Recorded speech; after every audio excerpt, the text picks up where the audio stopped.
অনেক মাহফিল আমরা বলতেছি সব দেখা হলো শেষ, আগামীতে দেখব কোরআনের বাংলাদেশ। জোরে কোন কথা ঠিক? আমরা কিন্তু এখনো দেখিনি, কিন্তু দেখবার চাচ্ছি। এই দেখবার চাইতে গিয়ে কতকগুলা নেতাকে যা মেজাজ ভাই, হাই রে মেজাজ, ওয়াজ করবেন করবেন, খবরদার রাজনীতি করবেন না। আরে পাগলা, আমি তো পানসা হুজুর রে, সব চাইতে বড় হুজুর মদিনার 10 বছর রাজনীতি করছে। জোরে কোন কথা ঠিক কি না? আল্লাহ নবী রাষ্ট্রনায়ক ছিল না? জোরে কোন ছিল কি ছিল না? 27টা যুদ্ধে নবী নেতৃত্ব দিয়েছেন, সেনাপতি ছিলেন 27টা যুদ্ধে। খালি মেসাক করা সুন্নত না, বাতিলের বিরুদ্ধে হকের তরবারি ধরাও সুন্নত। জোরে কোন কথা ঠিক কি না? আজকে এই কথাগুলো আমরা বলবার গেলি ওরা কয় হুজুর কি, আমি কি কোন দলের নাম ধরতেছি? আমি আল্লাহর কোরআনের কথা বলতেছি। জোরে কোন ঠিক কি না? এখন আপনারা বলেন সব দেখা হলো শেষ, আমরা আগামীতে দেখতে চাই কোরআনের বাংলাদেশ। কারা কারা দেখতে চান 2 হাত তুলে আমার আল্লাহকে দেখান।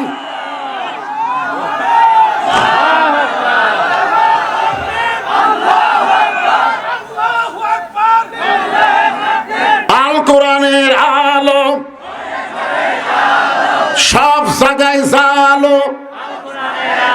কিসের ঘরে ঘরে রে? সব জায়গায়, কোনো জায়গা বাদ থাকা যাবে না, সব জায়গায় আল্লাহর কোরআনকে নিয়ে যাওয়া লাগবে। জোরে কোন কথা ঠিক কি না? কোরআন যে আলো ভাই, অন্ধকারে কেমনে থাকবেন? এই যেখানে আমি ছিলাম ঘরের মধ্যে আলো, আপনাকে মাহফিলও তো আলো, কিন্তু রাস্তা অন্ধকার। তখন একজন বলতে যে হুজুর মোবাইলের লাইট ধরে, তার মানে বোঝা গেল এটা না আসতে গেলেও আলো লাগবে। জোরে কোন ঠিক কি না? তাহলে কোনো জায়গা নির্দিষ্ট করে না বলে সব জায়গার মধ্যেই আল্লাহর কোরআনের আলো জ্বালানোর দরকার আছে না নাই? কোরআনের এক নাম হলো নূর। নূর মানে লাইট, লাইট, নূর মানে আলো।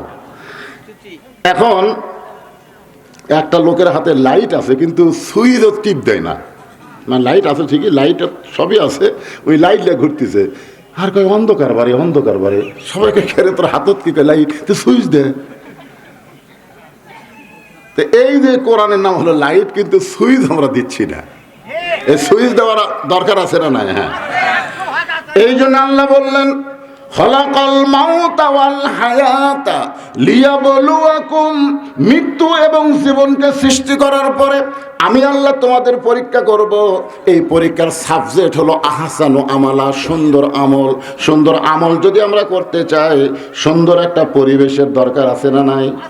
সুন্দর একটা পরিবেশ যদি তৈরি করতে চাই, সুন্দর একটা সমাজের দরকার আছে না নাই? সুন্দর একটা সমাজ যদি গঠন করতে চাই, তাহলে সুন্দর একটা রাষ্ট্র লাগবে। সুন্দর একটা রাষ্ট্র যদি তৈরি করতে চাই, তাহলে মানুষের তৈরি করা আইনটা হবে না, আমার আল্লাহর কোরআন লাগবে। ধরে কোন ঠিক কি না? বাংলাদেশের মতন 96টা, কয়টা? 96টা দেশের খলিফা হচ্ছেন হযরত উমর। এই বাংলাদেশ এই ছোট্ট একটা দেশ না, এইরকম 96টা একত্রে করলে যত বড় হবে, তত বড় এরিয়ার খলিফা হচ্ছেন হযরত উমর। তিনি মানুষের তৈরি দিয়া রাষ্ট্র চলায় না, রাষ্ট্র চলায় আল্লাহর কোরআন দিয়া। ধরে কোন কি দিয়া? একদিন তার মনের মধ্যে একটু শখ জাগলো যে এই কোরআনটা আসলে দেখতে কেমন। কোরআন তো আমরা এখানে ওয়াজ করতে এসে বক্তা কি ওয়াজ করতেছে শুনতেছি, আসলে বাস্তবে কোরআন দেখার দরকার আছে না নাই? যেই কোরআনকে লক্ষ্য করে আল্লাহ বললেন অনুনাজ্জিলু মিনাল কুরআনি মা হুয়া শিফাউ ওয়া রাহমাতুল লিল মুমিনিন।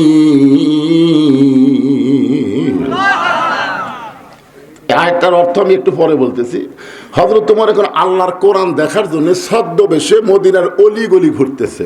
হঠাৎ হযরত ওমর দেখতে পায় 2 পাহাড়ের মাঝখানে একটা গিরিপথ। জোরে বলেন কি পথ? গিরিপথ। গিরিপথ আপনার বোঝেন, যারা হজ করছেন তারা জানেন, পাহাড়ের ভিতর দিয়ে রাস্তা। 2 পাহাড় 2 দিকে দাঁড়িয়ে আছে, মাঝখানে একটা পথের নাম হলো গিরিপথ। ওমর ফারুক ওই গিরিপথের দিকে লক্ষ্য করে দেখে একটা সুন্দরী মেয়ে ধীর গতিতে হেঁটে হেঁটে চলতেছে। মেয়েটার সামনেও কোনো মানুষ নাই, পিছনেও কোনো মানুষ নাই। ওমর ফারুক মেয়েটার দিকে লক্ষ্য করে বললেন আলহামদুলিল্লাহ। একটা সুন্দরী মেয়ের দিকে তাকায়া ওমর ফারুক প্রশংসা করলেন কার? তাহলে আপনারা মনে করতেছেন হুজুর সুন্দরী মেয়ে যদি রাস্তা দিয়ে যায় তাহলে আমরাও দেখব। ওমর ফারুক যে মেয়েটাকে সুন্দরী বলতেছে বর্তমান পরিবেশের সাথে সেই মেয়েটা মিলবে না। বর্তমানে যেই পরিবেশ বাংলাদেশে চলতেছে এই পরিবেশে যদি একটা যুবককে জিজ্ঞাসা করা হয় বাংলাদেশের সবচাইতে সুন্দরী মেয়েকে, যুবক বলবে হুজুর আপনি মৌলানা হয়ে এটা সুন্দর চান কেন? আমি বললাম আরে বেটা বল তো তোর চোখে সুন্দরী মেয়েকে। তখন বলে হুজুর বর্তমান সবচেয়ে সুন্দরী মেয়ে হলো, হয়তো বলবে পূর্ণিমা, না হয় বলবে শাবনূর, না হয় বলবে মৌসুমী। এই যুবক বর্তমান পরিবেশে যাদেরকে সুন্দরী বলতেছে বাংলাদেশের পরিবেশে এরা সুন্দর হতে পারে, আল্লাহর কোরআনের পরিবেশে এরা সুন্দর না, এরা হলো বিশ্ব বেহায়া। দরকার কথা ঠিক কিনা? আল্লাহর কোরআনের পরিবেশে সুন্দরী কারা? পর্দানিশী নারী যারা, বিশ্ব সুন্দরী তারা। আমি যে বলবো পর্দানিশী নারী যারা, আপনার বলবেন বিশ্ব সুন্দরী তারা। বলতে পারবেন না? যুবক হোক বৃদ্ধ হোক সবাই বলবেন আল্লাহর কোরআনের সঙ্গে আমরা একমত না দ্বিমত? তাহলে পর্দানিশী নারী যারা, আর যেই বলবো বেপর্দা নারী যারা, শিলা কলা তারা। শিলা কলা একই গাছের কলা, এক গামলায় শিলা এক গামলায় শোঁচাওয়ালা। এখন খেতলাল বাজারে কলাওয়ালা বসে আছে, এক গামলা শিলা আছে এক গামলায় শোঁচাওয়ালা আছে। প্রত্যেকটা খরিদ্দার এসে শোঁচাওয়ালা কলা বলতেছে ভাই কত করে হালি, কত করে কেজি? কলাওয়ালা বলতেছে কে ভাই এই গামলা চোখ পড়ে না, একই গাছের কলা রে, তুই খালি শোঁচাওয়ালার দাম করিস শিলাটার দাম করিস না কেন? বলে আমি শিলা কলা দেই না। তো শিলা কলা লেস না, তুই কি কলা শিলা খাস না? আমি তো শিলাই খাই, তো আগে থেকে শিলা আছে, খালি লিবিয়ার খাবি। বলে পাগল আমি খাওয়ার আগেও খাসে। কলালা বলতেছে আল্লাহর শপথ করে বলতেছে কেউ খায়নি। বলে ভাইজান তোর চোখে কেউ পড়ে নাই, কিন্তু আমার চোখে মাছি পড়ছে, মশা পড়ছে, ধুলাবালি পড়ছে। যেই কলার উপরে ধুলাবালি মাছি পড়বে ওই শিলা কলা খাওয়ার উপযুক্ত থাকবে না। বেপর্দা নারী যারা, বহু পুরুষের নজর পাইছে তারা। একটা বেপর্দা নারী যখন রাস্তা দেওয়া যায় একটা মেতর পর্যন্ত তার দিকে তাকায়। মেতর বোঝেন না, গ্রামের পায়খানা সাফ করে বেড়াচ্ছে, সুন্দরী মেয়ের দিকে তাকাই বলতে এটা কে রে? এই মেতরের নজর পড়ছে। একটা ভ্যানওয়ালা যাওয়ার সময় বলতেছে এটা কে রে? যাই দেখতেছে তাই বলতেছে এটা কে রে? এতগুলো নজর যে বেপরদার উপর পড়েছে এ আর উপযুক্ত নাই, নষ্ট হয়ে গেছে। ধরে কোন কথা ঠিক কিনা? এই জন্য বলবো বেপরদা নারী যারা, বিশ্ব বেহায়া তারা। আমার মায়েরা যারা পর্দার অন্তরালে শোনেন, অকরনা ফি বুয়ুতিকুন্না ওয়ালা তাবাররাজনা তাবাররুজাল জাহিলিয়াতিল উলা। ওমর ফারুক আস্তে করে মেয়েটার নিকটে গিয়ে বললেন মা এই নির্জন পথে তুমি একা একা চলতেছ, তোমার সামনেও কোনো মানুষ নাই পিছনেও কোনো মানুষ নাই, তোমার অন্তরে কি কোনো ভয় ডর লাগতেছে না? আত্তাকুল্লাহ হাক্কা তুকাতিহি, তোমার অন্তরে কোনো ভয় ডর লাগতেছে না? সঙ্গে সঙ্গে মেয়েটা বলে পথিক তুমি কি হযরত ওমরকে চেনো? ওই মেয়েটা উমরকে লক্ষ্য করে বলতেছে পথিক তুমি কি হযরত উমরকে চিনো? যদি হযরত উমরকে চিনতা তাহলে এরকম বেসাইজা কথা বলতা না। ওমর ফারুক বলতেছে মা আমি কি বেসাইজা কথা বললাম? মেয়েটা বলে পথিক উমর যেদিন থেকে আল্লাহর কোরআন দিয়ে রাষ্ট্র চালায় সেদিন থেকে পৃথিবীর এক প্রান্ত থেকে আর একটা প্রান্তে একটা মহিলা যাবে, ওই মহিলার কলিজায় আল্লাহ ছাড়া অন্য কারো ভয় থাকবে। সেদিন ষোড়শী নির্জন পথে যাবে, কোনো জন কটু কথা কবে না, পথে আর প্রান্তরে সম্পদের মোহে পড়ে খুন আর রাহাজানি হবে না। সবাই বলেন যদি মেনে চলি কোরআন আর রাসূলের বিধান সকলেই শান্তিতে থাকবে। বাংলার আকাশে কলেমার পতাকা সেদিন দুলবে। পথে আর প্রান্তরে সম্পদের মোহে পড়ে খুন আর রাহাজানি হবে না। আপনারা জানেন বটতলী থেকে দুফদা পর্যন্ত কয় জায়গাত রাত্রেবেলা ডাকাত খাড়া হয় জানেন? আপনারা তো খালি ঘুম পারেন, কিন্তু আমরা তো বুঝি, আমরা বুঝি ভাই কি সুন্দর রাস্তা বাড়ি। আগে রাস্তা ভাঙ্গা ছিল, ডাকাত ছিল না, আর এখন তেল তেলা রাস্তা।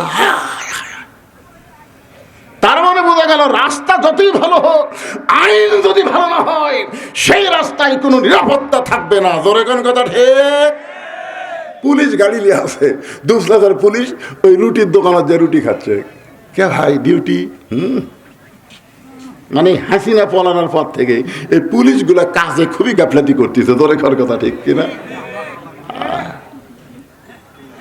আল্লাহর কোরআন যখন রাষ্ট্র চলবে, এই বদমাইশ পুলিশগুলো আর বাংলাদেশে চলবে না। জোরে কর কথা কন না কেন? কথা কন না কেন? একটু মনোযোগ দিয়ে শুনবেন। মেয়েটা বলে পথিক, তুমি যদি হযরত ওমরকে চিন্তা তাহলে এরকম বেসাইদা কথা বলতা না। ওমর যেদিন থেকে আল্লাহর কোরআন দিয়ে রাষ্ট্র চালায়, সেদিন থেকে পৃথিবীর এক প্রান্ত থেকে আর এক প্রান্তে একটা মহিলা যাবে, ওই মহিলার কলিজায় কেবলমাত্র ভয় থাকবে কার? তাহলে হাক্কা তুকাতিহি, সবসময় আল্লাহর ভয় যদি আমরা পাবার চাই, আল্লাহর কোরআন ছাড়া আমল করার কোনো উপায়। আমার সাথে কি আপনারা একমত না দিব? তাহলে আমার সঙ্গে একটু বলা লাগবে, উপায় নাই রে, উপায় নাই রে, উপায় নাই কোরআন ছাড়া হাক্কা তুকাতিহি অর্জন করার কোনো উপায় নাই। ওমর ফারুক এখন মেয়েটাকে বলতেছে, মা তুমি যে কথা বলেছো হক কথা বলেছো, কিন্তু তুমি যে নির্জন পথে চলতেছো, তোমার চলার সাইজ দিকে মনে হচ্ছে তুমি একজন দুঃখী নারী। কারণ ধীর গতিতে চলতেছ, এই ধীর গতি চলার কারণে আমার মনে হয় তুমি একজন দুঃখী নারী। মেয়েটা বলে, পথিক তুমি আসলেই সত্য কথা বলেছ, আমি হলাম একজন দুঃখী নারী। আজকে 6 দিন হলে হযরত ওমরকে খুঁজতেছি, আজকে 6 দিন হলে হযরত ওমরকে খুঁজতেছি। যদি হযরত ওমরকে আমি খুঁজে পাই, তখন আমার দুঃখের কথা একটু তাকে বলবার চাই। যেই বলছে কয়দিন, ওমর চমকে উঠছে। চমকটা বলতেছে, মা তুমি কি পাগলি টাগলি নাকি? উমর হচ্ছে অর্ধ পৃথিবীর খলিফা। সে উমরকে যদি পাবার চাও তাহলে সংসদ ভবনে যাও, উমরকে পাবার চাইলে গণভবনে যাও, সংসদ ভবনে, রাষ্ট্র ভবনে যাও। সেই সকল ভবনে না যায় উমরকে তুমি 2 পাহাড়ের মাঝখানে খুঁজতেছো। উমর কি দুম্বা উঠ যে 2 পাহাড়ের মাঝখানে তাকে খুঁজে পাবে? সঙ্গে সঙ্গে মেয়েটা বলে, পথিক আল্লাহর কোরআন দিয়ে যখন রাষ্ট্র চলবে, তখন নেতা খোঁজা লাগবে না, বরং নেতারাই দুঃখী মানুষকে খুঁজে বেড়াবে। লিল্লাহে তাকবীর। আল্লাহর কোরআন দিয়ে যখন রাষ্ট্র চলবে, তখন ধনী মানুষকে খোঁজা লাগবে না, ধনীরাই গরিবদেরকে খুঁজবে। জোরে কোন কথা কন না কেন ভাইজান? আজকে জাকাতের টাকা লিবার যায় গরিব ধনির বাড়িতে। ধনী বলতেছে জানলা দে, দরজা খোলে না। জানলা দে বলতেছে, এই রমজান মাসের 21 তারিখ আসিস। আজ নয় রে, 21 তারিখে দেবো। গরিব ফিরে আইছে 21 তারিখে, ওই সামান্য কয়টা জাকাতের টাকা নিয়ে বসে আছে, গরিবেরা লাইন ধরছে, লাইন ধর। ইতিমধ্যে একজন বলতেছে, ফটো তোলো, ফেসবুকে ছাড়ো, আমি জাকাত দিচ্ছি। এটা জাকাত হচ্ছে, এটা জাকাতের নামে ভণ্ডামি হচ্ছে। জাকাত হচ্ছে গরিবদের তোমাকে দিতেই হবে 2.5 টাকা, না দিলে তুমি জাহান্নামে যাবে। জোরে কোন কথা ঠিক কি না? আল্লাহর কোরআন যখন রাষ্ট্র চলবে, একটা গরিবও ধনীর বাড়ি যাবি না, বরং ধনীরাই গরিবের দরজাত দরজাত ঘুরবি।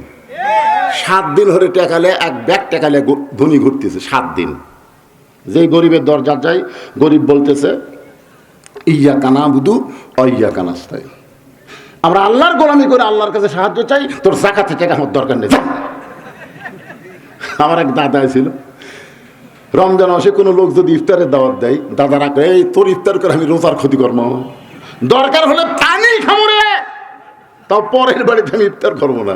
আমি একদিন দাদারে বুঝালাম, দাদা অন্যের বাড়িতে ইফতার করলে রোজার ক্ষতি হবে না, আপনার সবেরও কম হবে না। দাদা কয়, ওলে নতুন হাদিস বাদ দিত, সারাদিন কষ্ট করে রোজা থাকা, ওর ইফতার করা লাগবে, কে করানো চাইনি। এমনই কিছু গরিব মানুষ আছে, দান সদকা দিলে তারা নিবার চায়, কিন্তু জাকাতের কথা শুনলে তারা হাত গুটাই নেয়। জোরে কোন কথা ঠিক কিনা? তোর জাকাতের টাকা আমি নেব না বাবা। এখন 7 দিন ধরে খুঁজতেছে, সব গরিব দরজা বন্ধ করে দেয়।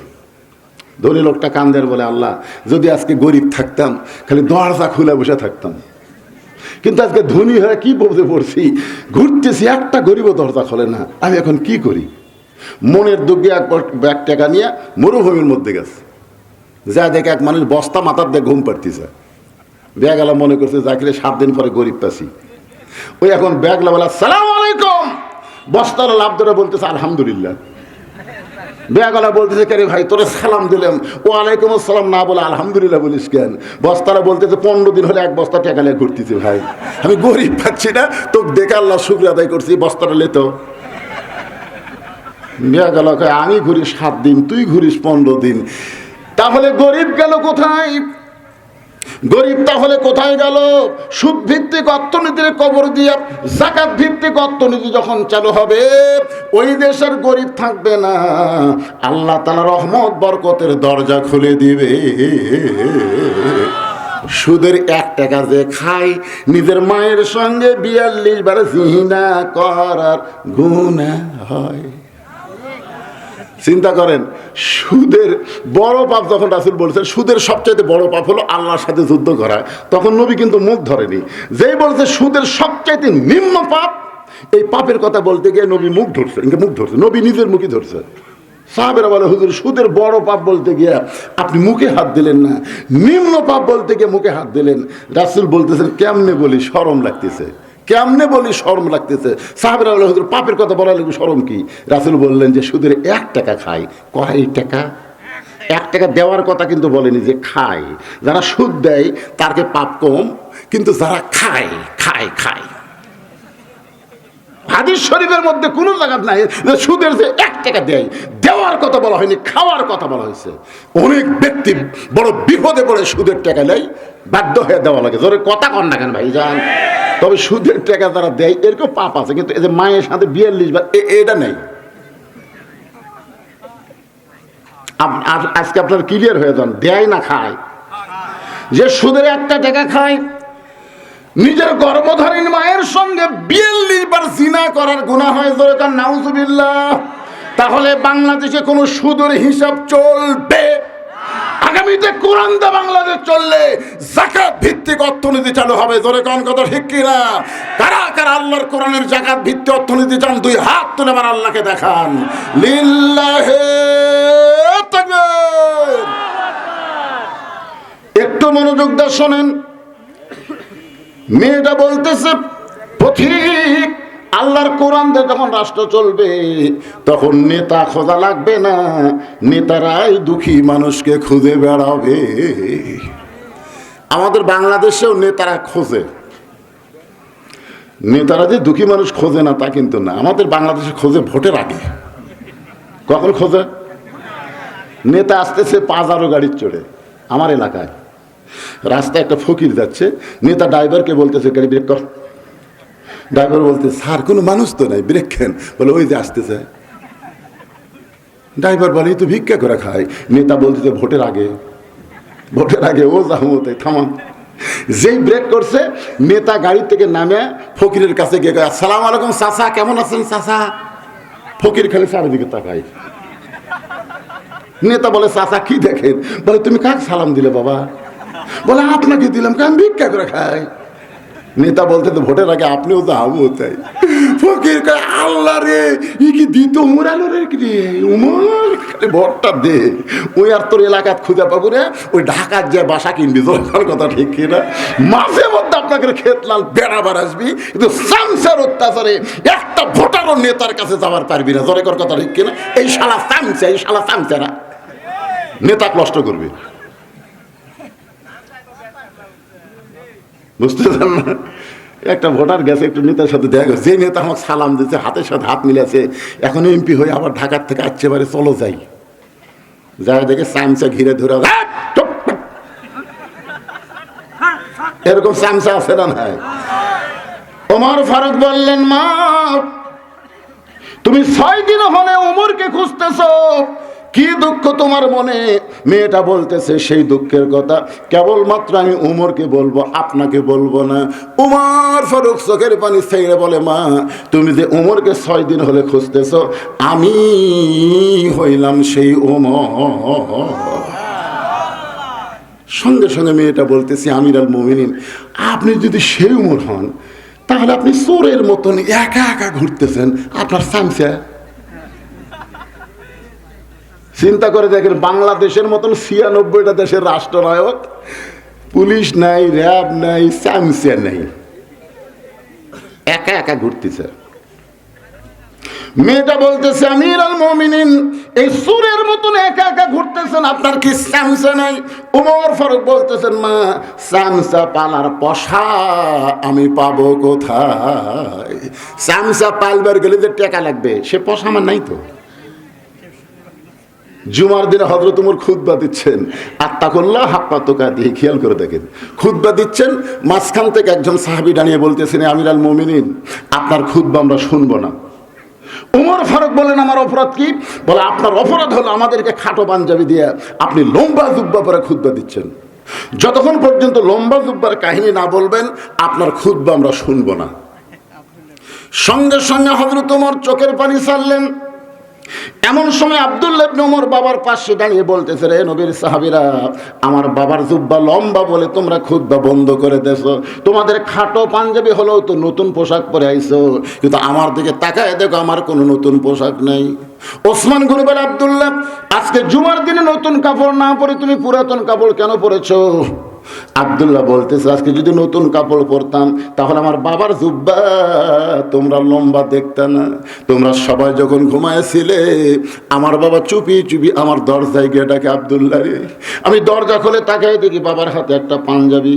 আমি কইলাম, বাবা একটা পাঞ্জাবি বাইতুল মাল থেকে আমি পাইছি বাবা, আর একটা কি গভীর রাত্রে দিয়ে আইছেন? ওমর ফারুক বলে, আব্দুল্লাহ রে, এই পাঞ্জাবিটা আমার ভাগে পড়েছে বাজান, এখন তুই বল এই খাটো পাঞ্জাবি গায়ে আমি কেমনে খুতবা দেই? তোর পাঞ্জাবিটা আমাকে দান করে দে।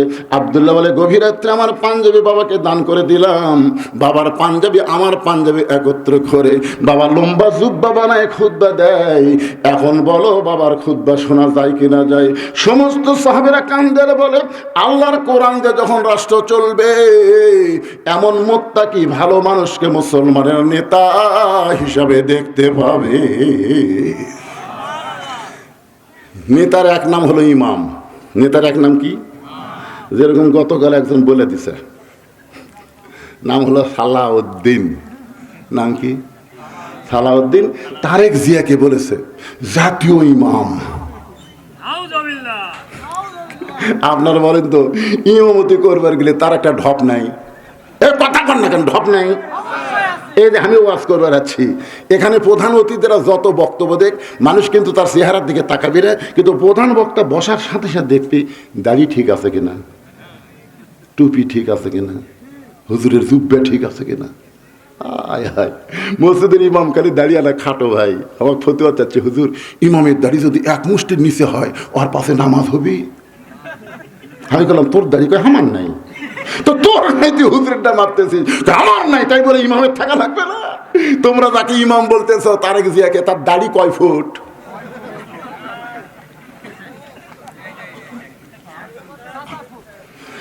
একটু মনোযোগ দিয়ে ফাজলামি করা যাবে না। মুসলমানের দেশে ৯০ মুসলমানের দেশে কোনো ফাজলামি চলবে? একটু মনোযোগ দিয়ে কথাগুলো শুনবেন। আল্লাহর কোরআন দিয়ে যখন রাষ্ট্র চলবে তখন প্রত্যেকটা মেম্বারকে, প্রত্যেকটা চেয়ারম্যানকে, প্রত্যেকটা এমপিকে, প্রত্যেকটা মন্ত্রীকে ওই এলাকার বড় মসজিদের ইমামতি করার যোগ্যতা থাকতে হবে। কিন্তু তোমরা মানুষের তৈরি আইন চাও, শরিয়া বিশ্বাস করো না, আর তোমাদের নেতাকে তোমরা ইমাম বলবা, এটা বাংলার মুসলমান মানতে পারবে না। জোরে কোন কথা বলেন না কেন? একটু মনোযোগ দিয়ে শুনবেন। ওমর ফারুক বললেন, মা তুমি কি দুঃখে 6 দিন হলে খুঁজতেছ আমাকে, সেই দুঃখের কথা একটু বলো। এবার মেয়েটা বলতেছে, আমির আল মুমিনিন, আমার জীবনের সবচাইতে বড় দুঃখ হলো, একটু মনোযোগ দিয়ে শুনবেন, রাজি আছেন তো? আমার জীবনের সবচাইতে বড় দুঃখ হলো আমি 6 বছর বয়সী ঈমান গ্রহণ করছি। শুধুমাত্র ঈমান গ্রহণ করার অপরাধে 12 বছর আমাকে জেলখানায় বন্দি করে রাখছে। আমার কোনো দোষ নাই, একটাই মাত্র দোষ, আমি ঈমানকে গ্রহণ করছি। ঈমানের কলেমা পড়া এটা সহজ, কিন্তু ঈমানকে গ্রহণ করা এটা খুবই কঠিন।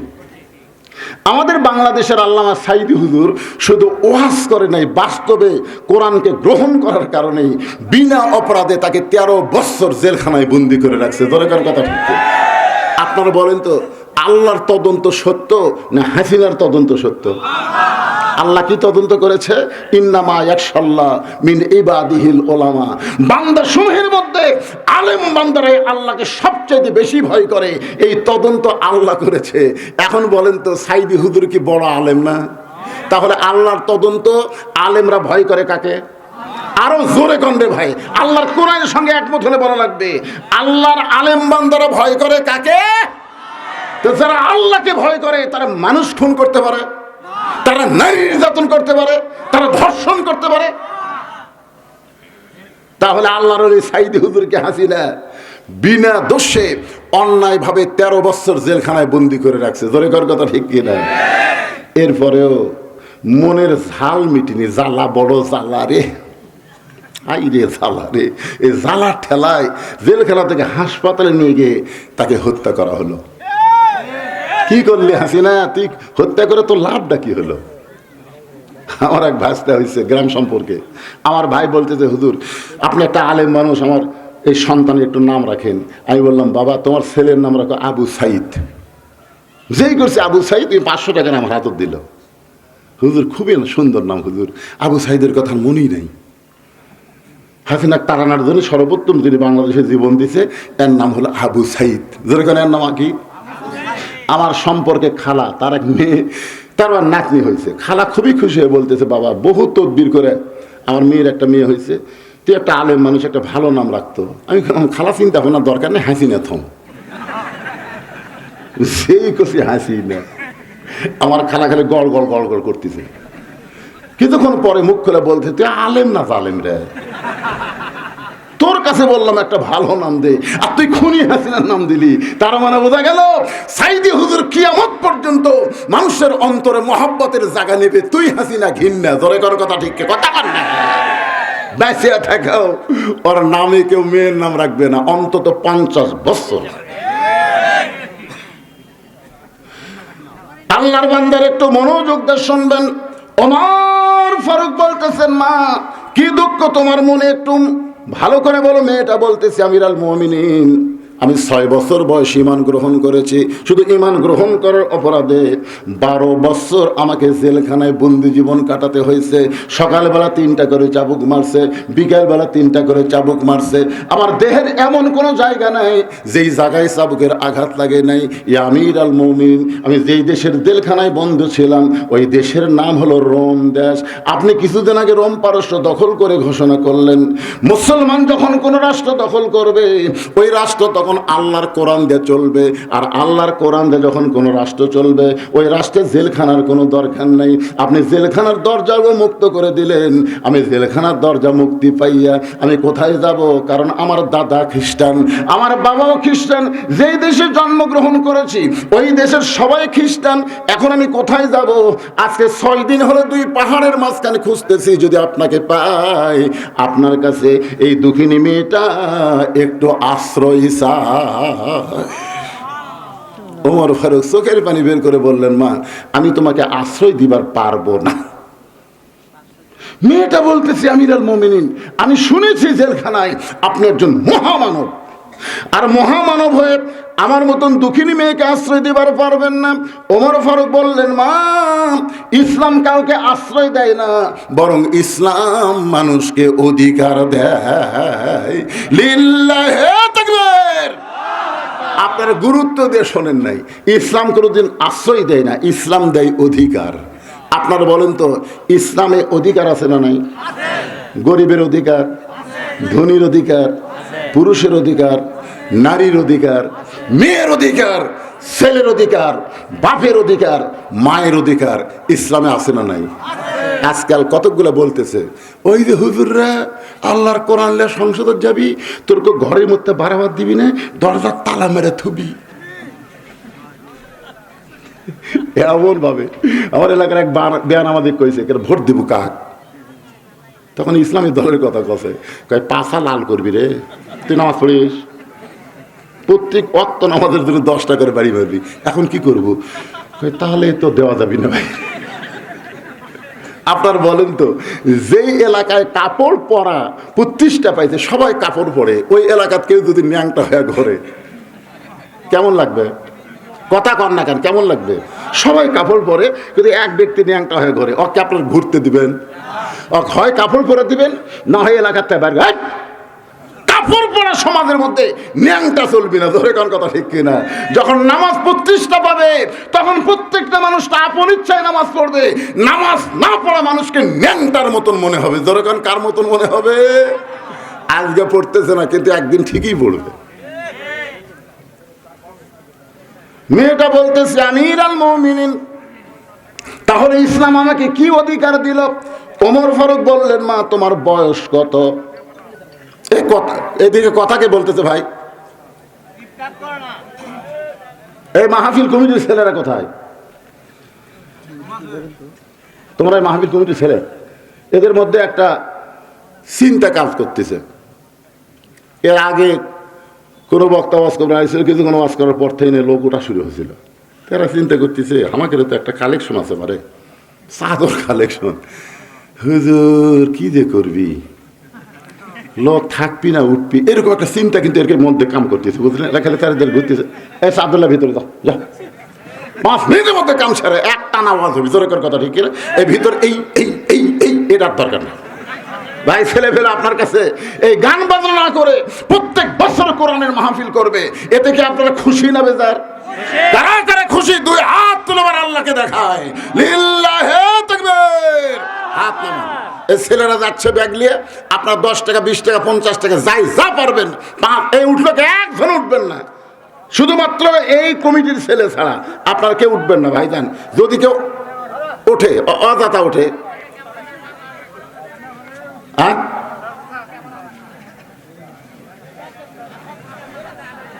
হ্যাঁ দেন দেন, সবাই দেন, ব্যাগের মধ্যে যিনি যা পারবেন। আল্লাহর কোরআনকে সহযোগিতা করেন, গান বাজনাকে সহযোগিতা না। এর আগে এখানে গান হতো 16ই ডিসেম্বর, জোরে কোন ঠিক কিনা? এরা গান বাদ দেয়া 5টা বছর হলে কোরআনের মাহফিল করতেছে ভাই। যান দেন, সবাই দেন, আল্লাহর হস্তে দিয়ে দেন, 10 20 50 100 টাকা যে যা পারবেন দিয়ে দিবেন আল্লাহর হস্তে। যুবকগুলো জানো আর গানের দিকে না যে কোরআনের পাগল হয়ে যায়। যেই যুবকেরা কষ্ট করে মেহনত করে প্রতি বছর, একজন বলল হুজুর আমি প্রতি বছরে 3000 দেই, আমার ভাইও দেয় 3000, আমার বাপ দেয় 1000, আমার বোন দেয় 2000, এভাবে তারা সবাই প্রতি বছর দেয়। এই যুবকেরা এই যে কোরআনের জন্য টাকাগুলো দিয়ে মাহফিল করতেছে, আমরা সবাই আল্লাহর কাছে বলবো এই যুবকগুলোকে যেন আল্লাহ 5 ওয়াক্ত নামাজি কবুল করে। জোরে কোন আমিন, জোরে বল আল্লাহুম্মা আমিন।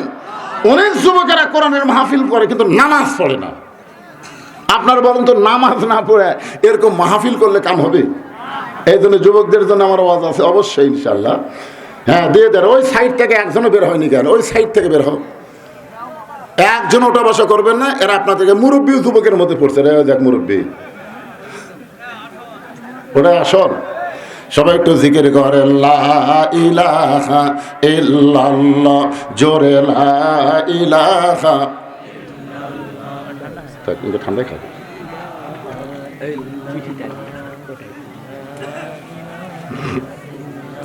লা ইলাহা ইল্লাল্লাহ, লা ইলাহা ইল্লাল্লাহ, লা ইলাহা ইল্লাল্লাহ, জোরে লা ইলাহা। মহিলাদের তালিম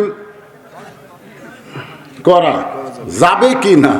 আরো 2টা প্রশ্ন আছে, দেন আপনি দেন, একসাথে সবগুলোর উত্তর দেবো আমি। হ্যাঁ, এখানে প্রথম প্রশ্ন যেটা দেওয়া হয়েছে, মহিলাদের তালিম করা যাবে কিনা, মহিলাদের তালিম করা।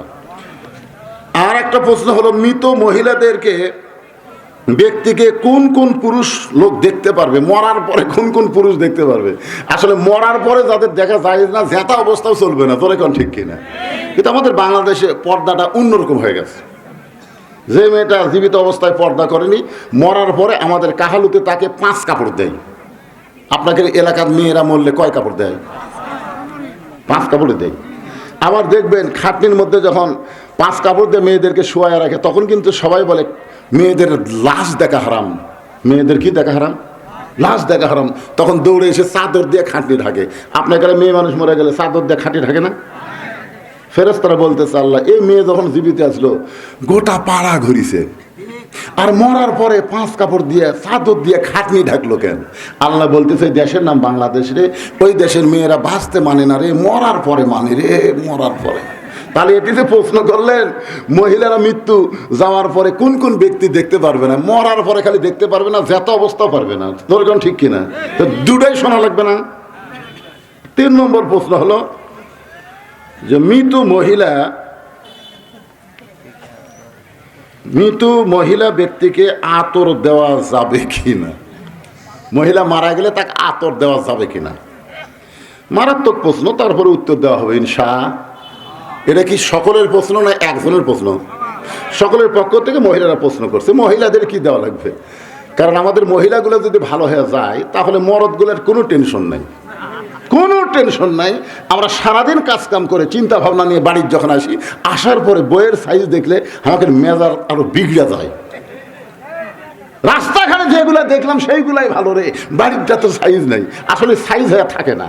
উনি যখন আবার কোনো জায়গায় বেড়াবার যায় তখন সাইজ হয়ে বেড়াবার যায়। জোরে কোন কথা ঠিক কিনা? এই জন্য মায়েরা আপনাদের জন্য ওয়াজ আছে, একটু মনোযোগ দিয়ে শুনবেন।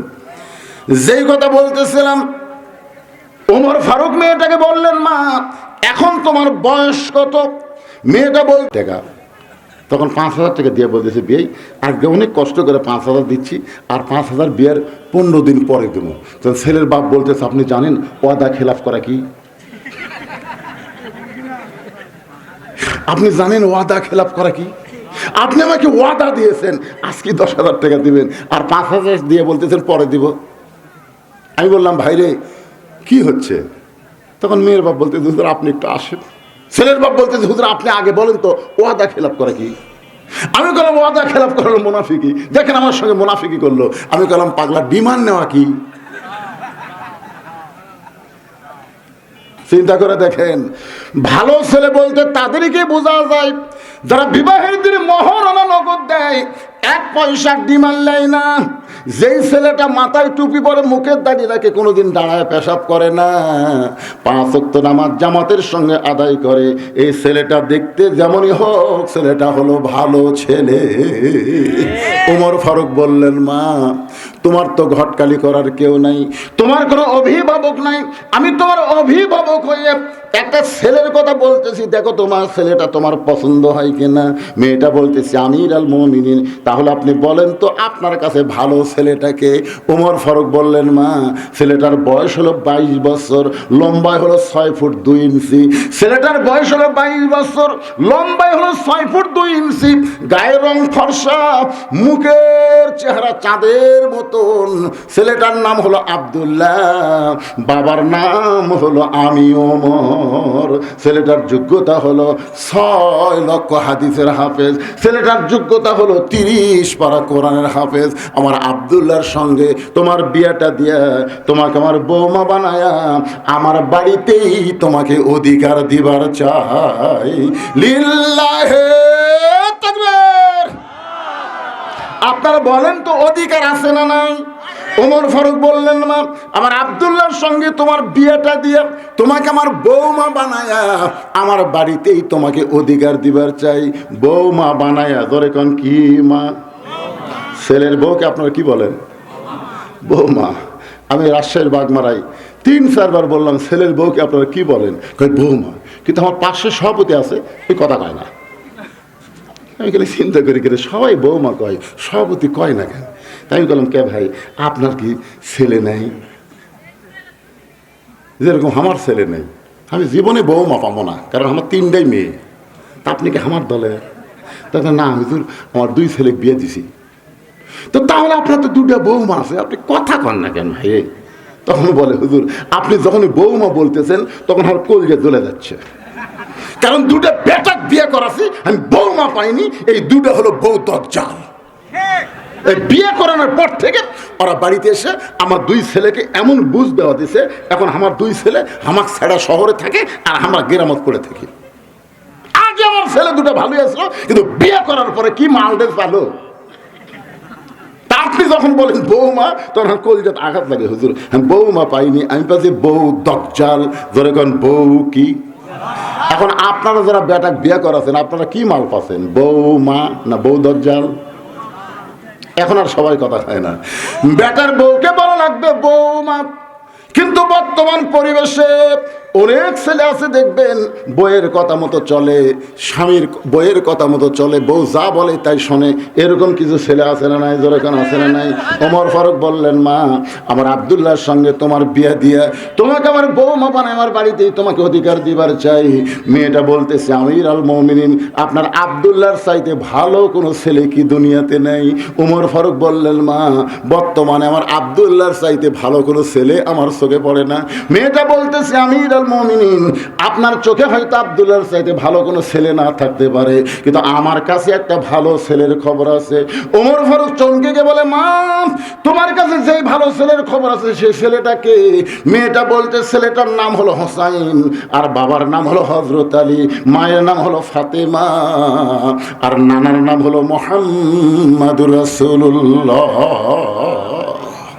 এখন আপনি বলেন, আপনি বলেছেন ভালো একটা ছেলের সঙ্গে আমার বিয়ে বসার অধিকার আছে। এখন ভালো ছেলেকে আব্দুল্লাহ না হোসাইন? ওমর ফারুক বললেন, মা তুমি যে ছেলেটার খবর দিলা সেই হোসাইন আমার আব্দুল্লাহর চাইতে হাজার হাজার গুণ ভালো। মেয়েটা বলতে যে হোসাইনের মতন ভালো ছেলে থাকতে আপনার আব্দুল্লাহর সঙ্গে আমি বিবাহ বসবো, কারণ আপনি বলেছেন ইসলাম আমাকে ভালো একটা ছেলের অধিকার দিছে। তো ভালো ছেলে হোসাইন থাকতে আপনার আব্দুল্লাহর সঙ্গে আমি বিয়ে বসবো না। ওমর ফারুক মেয়েটাকে নিরাপদ আশ্রয় দিয়া পরন্ত বিকেলবেলা হযরত আলীর বাড়ির দরজায় গেলেন।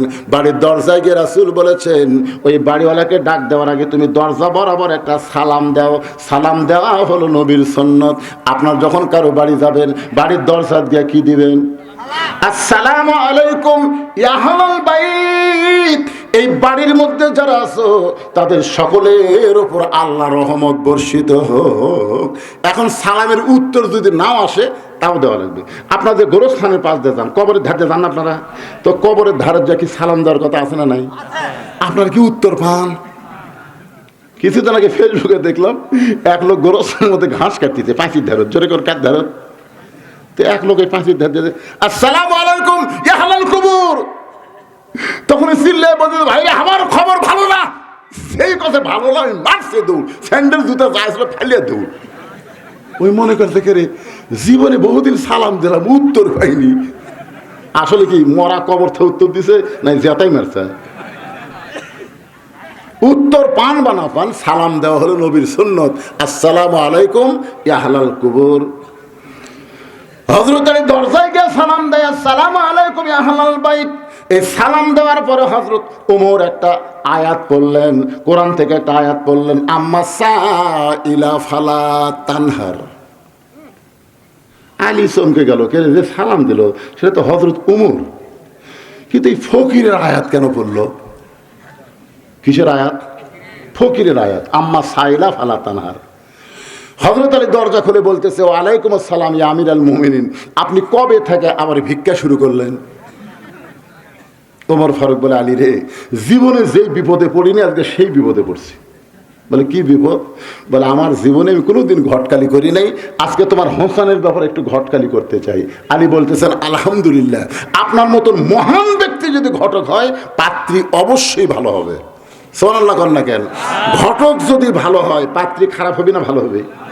এখন আমাদের বাংলাদেশে ঘটকের সাইজ দেখছেন, মিসাই মাথার টুপি দিয়ে 10 বিঘা জমি এক টানা কয় 60 বিঘা, ছেলের বাপে 60 বিঘা জমি। ভাই শহরে সেই বাসা, বাসা কিন্তু তিন সেট, শহরের ভিতরে না, শহরের এক সাইডে 3 সেট, 3টা ঘর আছে, আর ওই শহরের বাসা 3 তালা।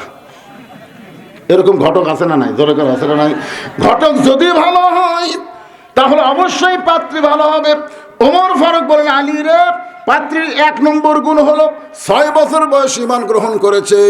পাত্রীর 2 নম্বর গুণ হলো 12 বছর তাকে জেলখানায় বন্দি জীবন কাটাতে হয়েছে। পাত্রীর 3 নম্বর গুণ হলো সকালবেলা 3টা করে চাবুক, বিকেলবেলা 3টা করে চাবুক মারছে, এরপরও মেয়েটা ঈমান হারা হয় না। ওমর,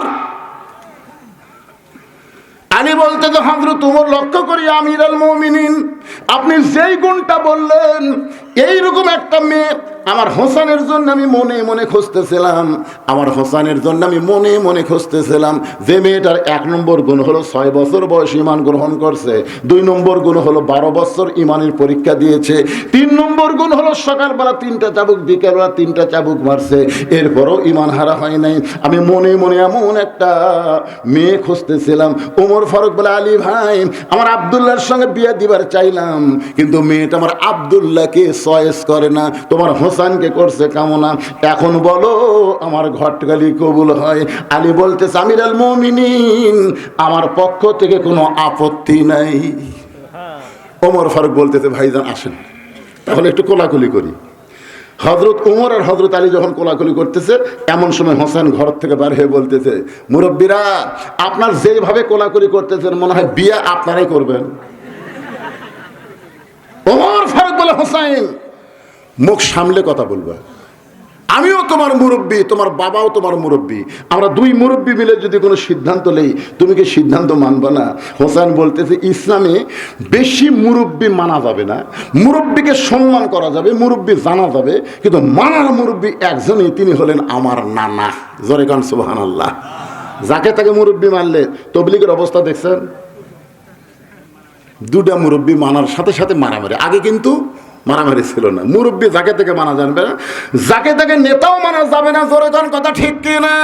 আল্লাহ কোরআনে বললেন কুল হে রাসূল আপনি বলেন ইন কুনতুম তুহিব্বুনাল্লাহ ফাত্তাবিউনি ইউহিব্বুকুমুল্লাহ ওয়া ইয়াগফির লাকুম যুনুবাকুম ওয়াল্লাহু গফুরুর রহিম। ওমর ফারুক বলে হোসেন তুমি কি বলবার চাও? হোসেন বলতে যে কয়েকদিন আগে আমি স্বপ্নে দেখলাম আমার নানা ঘরের মধ্যে আরাম করতেছে, আমি দরজা গিয়ে বললাম নানু ভাই আমি হোসেন একটু আপনার কাছে যাবার চাই। আমার নানা বলে হোসেন রে খবরদাই তুই বিরক্ত করিস না, আমি এখন জান্নাতের মধ্যে আরাম করতেছি। আমি হোসেন চমকে গেলাম, যেই নানা ভাঙ্গা ঘরের মধ্যে কথা বলে সেই নানা জান্নাতে আরাম করতেছে। এটা কেমন জান্নাত দেখার জন্যে জানলার ফাঁক দিয়ে তাকায় দেখি আমার নানি উরাতকে বালিশ বানিয়ে দিয়েছে, আর সেই উরাতের উপর আমার নানা শুয়ে আছে। আমি রাগ করে বললাম নানু ভাই নানির উরাতকে বালিশ বানায় শুয়ে থাকলে কি জান্নাতে থাকা যায়? আমার নানা বললেন হোসাইন তুই ছোট্ট মানুষ, তুই বুঝবি না, তোর নানির মতন বউ যদি কেউ ঘরে পায় ওই ভাঙ্গা ঘরটা আল্লাহর জান্নাত হয়ে যায়।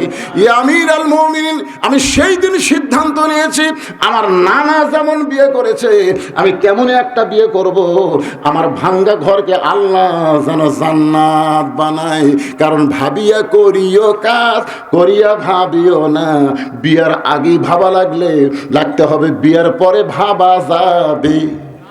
আজকাল অধিকাংশ পোস্তার কারণ হলো সেই রকম সুন্দরী গা আর সোপা খোপা দেখে কাম সারছে। আপনারা জানেন হোসেনের বড় ভাইয়ের নাম কি?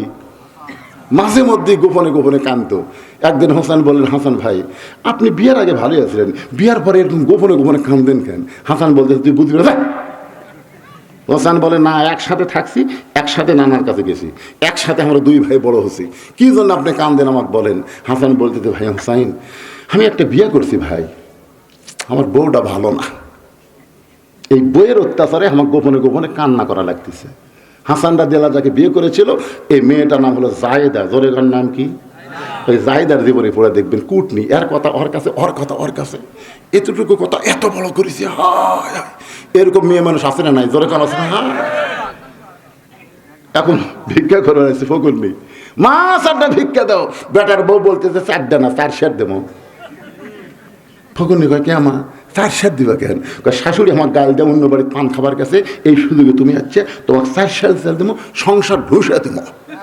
কিন্তু ফকুরনির বেটি শর্ত হলো এ কথা যেন কাউরি করে না, তোমার 4 সের চাল দিলে বেড়ে কাউরি করে। ফকুরনিকে আবার কি ঠেকা পড়তো বা সারাদিন ভিক্ষা করে 2 সেরই পাই না, আরে একবারই 4 সের দরকার নেই কাকু কম না। ওই 4 সের চাল পায়া রাস্তাতে যাচ্ছে আর বলতেছে ওই বাড়ির বেটার বউ আমাকে 4 সের চাল দিল, কাউরি যেন কেউ না, আমার কি ঠেকা পড়ছে কাকু কম না।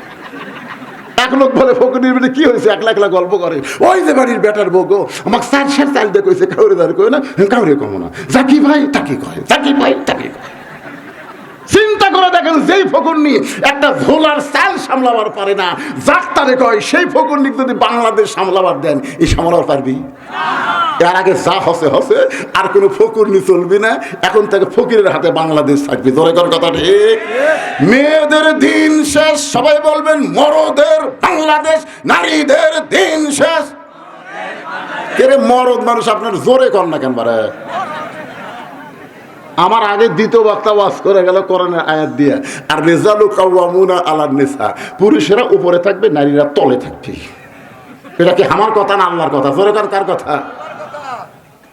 এখন জ্বালা জ্বালানি অস্থায়ী ঘর বানাচ্ছে ওই পদ্মার চরে, মাছ ধরে বিক্রি করে। হঠাৎ একদিন উঠছে ঝড়, চাটাইয়ের ঘর, 1 ঘন্টা হয়ে যায়, ঝড় থামে না, ধুলাবাড়ি এমন হয়ে উঠতেছে, জ্বালাটা আমার পেশাব লাগছে। জানেনি বলতেছে ইন্নাল্লাহ মাস সাবিরিন, ধৈর্য ধরেন, দরজা খোলা যাবি না, বালু এসে সব মেঘে দেবে। যারা ইন্নাল্লাহ মাস সাবিরিন পড়তেছে কিন্তু পেশাব বুঝতেছেন না ভাইরা। নারী যতই পড়ি খালি কটকট করে, ঘরের কোনাত করি। বউ কয় না, এত বড় মানুষ ঘরের কোনাত পেশাব করবেন, দুর্গন্ধ লাগবে। জেলা স্বামী কয় তাহলে কি করবো রে? বউ বলতেছে একটা কাম করেন, আপনি আমার কান্দর চড়েন, সেটা উপরে তালায় কাটে আপনার যন্ত্র মোতাবেক একটা সেট করেন। বউয়ের কান্দর চড়া স্বামী যন্ত্র মোতাবেক সেট করে পেশাব করছে, 1 ঘন্টা হয়, ঝড় থামে না। বউ বলতেছে আমার তো লাগছে গো। স্বামী বলতেছে সেট করাই আছে, খালি উঠবো আর কাম সারবে, তোকে নতুন করে সেট করা লাগবে না। এবারে বউ স্বামীর কান্দে চড়ে পেশাব করে, একটা পেশাব ভেড়া যায় না ভাই, সব বুক ভিজে যায়। স্বামী চিল্লে এই পেশাব করিস কোন জায়গা, পরে কোন জায়গা? বউ কই মরার স্বামী জানো না, সব জায়গায় সমান অধিকার চলে না। জোরে কোন কথা ঠিক কিনা?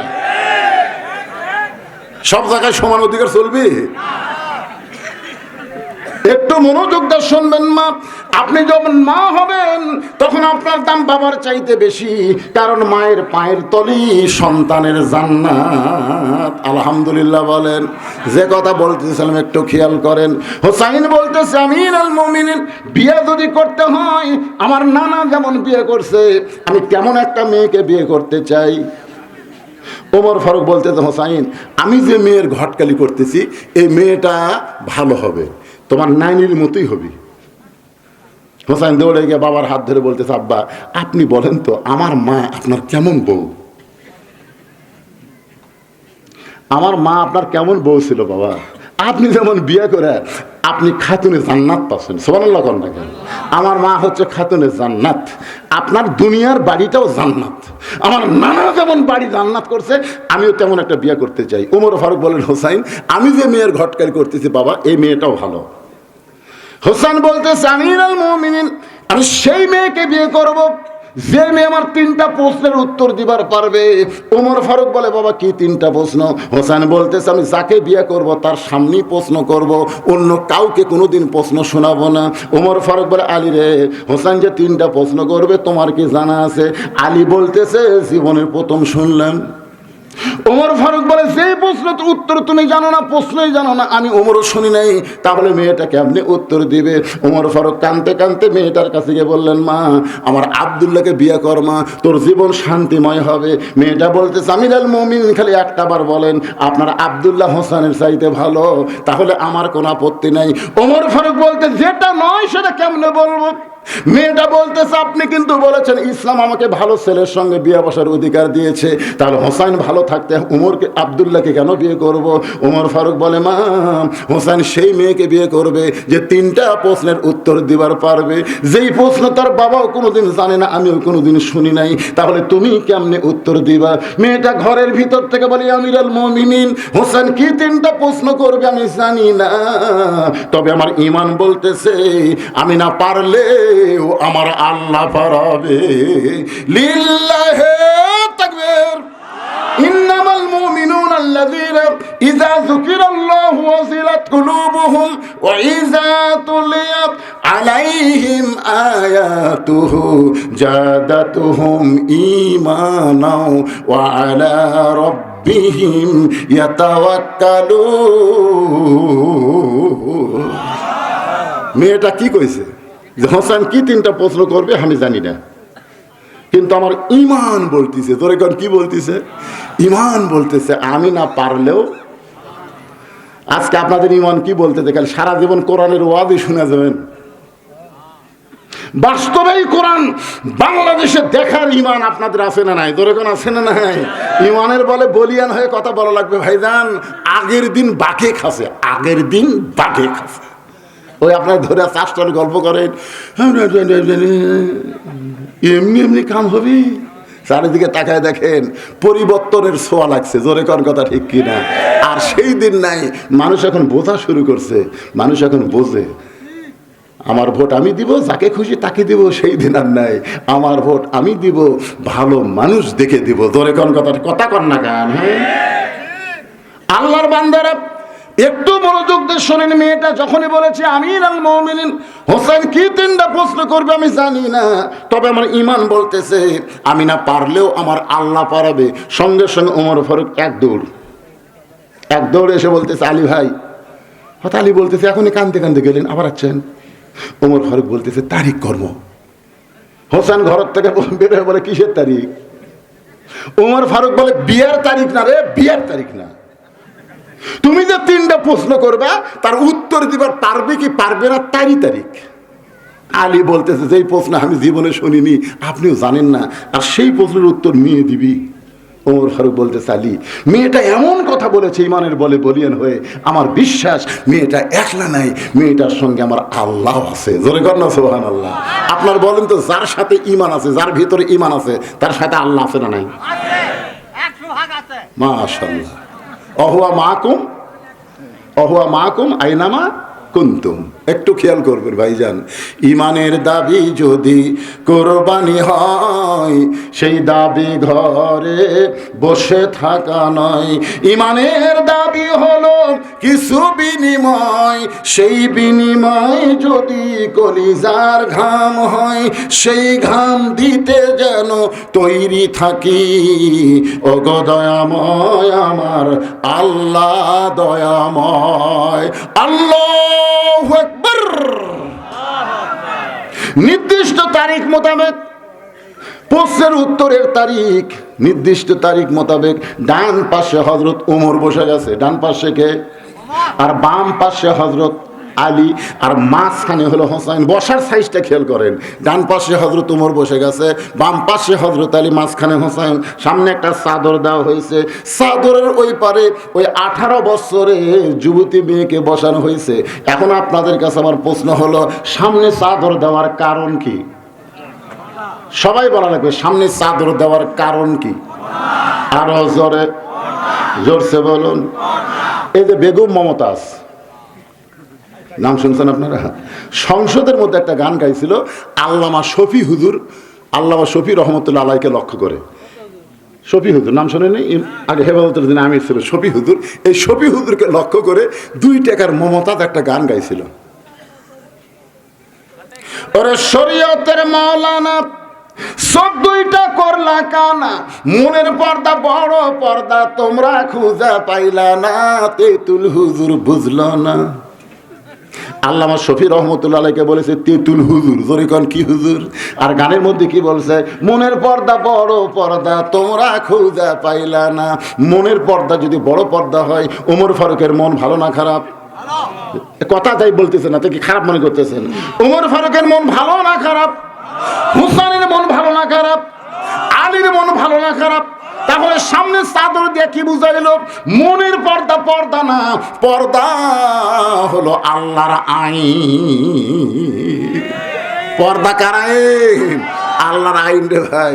আজকে পর্দার আইন চালু না করে এখন অ্যাসিড মারলে মৃত্যুদণ্ড, ধর্ষণ করলে মৃত্যুদণ্ড, যত আইন করেন কাম হবে না।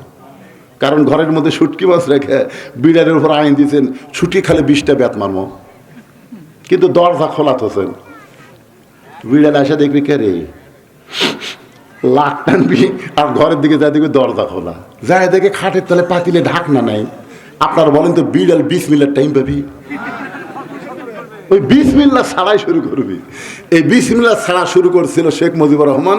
শহীদ প্রেসিডেন্ট জিয়াউর রহমান এসে ধর্ম নিরপেক্ষতাকে লাথি মেরে বিসমিল্লাহ শুরু করছে। জোরে খান কথা ঠিক কিনা?